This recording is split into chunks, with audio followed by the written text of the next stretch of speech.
Be seated.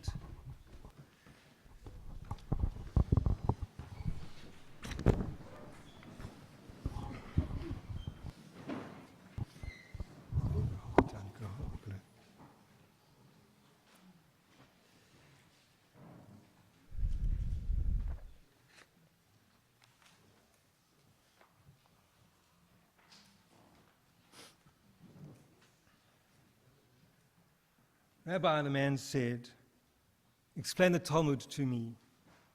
Very well, he said. First I'll ask you a question. If two men climbed up a chimney and one comes out dirty and one comes out clean, which one washes himself? The dirty one, answered the man. No. They look at each other and the dirty man thinks he's clean and the clean man thinks he's dirty. Therefore the clean man washes himself. Now another question. If two men climb up a chimney and one comes out dirty and one comes out clean, which one washes himself? The man smiles and says, you just told me, Rabbi. The man who's clean washes himself because he thinks that he's dirty. No, says the rabbi. If they each look at themselves, the clean man knows that he doesn't have to wash himself. So the dirty man washes himself. Now, one more question. If two men climb up a chimney and one comes out dirty and one comes out clean, which one washes himself? I don't know, Rabbi. Depending on your point of view, it could be either one. Again, the rabbi says, no. If two men climb up a chimney, how could one remain clean? They both are dirty and they both wash themselves. The confused man said, Rabbi, you asked me the same question 3 times and you gave me 3 different answers. Is this some kind of joke? This is no joke, my son. This is Talmud. Jewish tradition teaches the importance of asking questions. It's no coincidence that the Magid, the storytelling of the Pesach Seder, begins with the 4 questions. These kashiot are used as a springboard for relaying the narrative of the Exodus from Egypt, without actually answering the questions themselves. The Haggadah does not inform us why we eat only matzah and not chametz, why we only eat bitter herbs and not other herbs, why we dip our vegetables twice and why we eat reclining. Despite not answering the questions posed by the youngest person present at the Seder table, important information is imparted to the celebrants. Thus, the Pesach Seder teaches us, amongst other things, that many questions in life go unanswered. Another lesson taught by our tradition is that to every question there are many possible answers. When examining an issue in order to make a halachic decision, the Amoraim always looked at all possible justifications and scenarios before pronouncing their judgment. This methodology ensured that halakha was fair and not too onerous on the community. In legislating halakha, our sages tried to view life through the eyes of every individual. The concept of Torah Hatzibur, burden for the congregation, informed the decision-making process. Rabbis would refrain from legislating ritual halachot, which would prove to be too burdensome for the community to follow. An example of such a concern for the capabilities of the community is found in Tractate Barachot of the Talmud.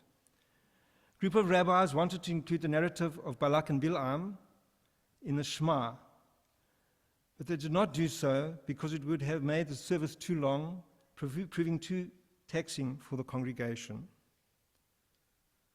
The 2 principles are interrelated. Not all questions have definite answers, and many questions have more than one answer. This is also true of scientific inquiry. The more questions, the greater motivation to seek answers. While our knowledge of the world around us is vast, there is so much more that baffles us. The more we discover, the more we have yet to grasp. The religious among us would recognize this anomaly as a mystery of God. Rather than becoming frustrated with not being able to arrive at definite answers or an all-encompassing truth, we should accept life's uncertainties and perplexities as a reflection of the impenetrable veil of the divine energy that is behind all things. On the Shabbat Shabbaton, the Sabbath of Sabbaths, this Yom Kippur, we stand before the divine mystery with a feeling of awe and, for some, trepidation. None of us have a definite answer for the question, what, who, or who is God?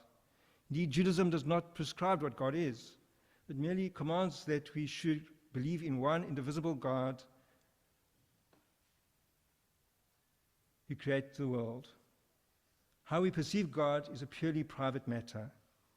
The advent of the scientific age, based on the notion of empirical proof, many don't believe in the existence of a divine entity that shapes creation, let alone interferes in the course of history.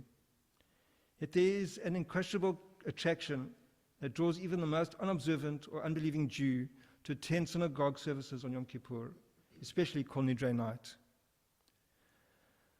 This season of teshuvah is one during which we ask questions of ourselves, analyzing our actions of the past year, and planning our spiritual course for the coming year. Our opening story can be viewed as a paradigm for the process of atonement. Some people judge themselves in comparison with others. They either admit and determine that they are not as commendable or talented as their neighbor and decry their own self-worth, or they feel that they are more righteous than their fellow and see no need for improvement. Much like the two men who climbed down the chimney and looked at each other. The dirty man thinks he's clean, the clean man thinks he's dirty, therefore the clean man washes himself. Others refrain from comparing themselves with others and examine whether they acted to their own full potential. While laudable, this approach does not necessarily allow for spiritual growth, because such subjective judgment can result in a misguided assessment of one's righteousness. To quote our story, if they each look at themselves, a clean man knows he doesn't have to wash himself. The most productive approach is to understand human nature. None of us are wholly sinful, neither are we all completely impervious to wrongdoings.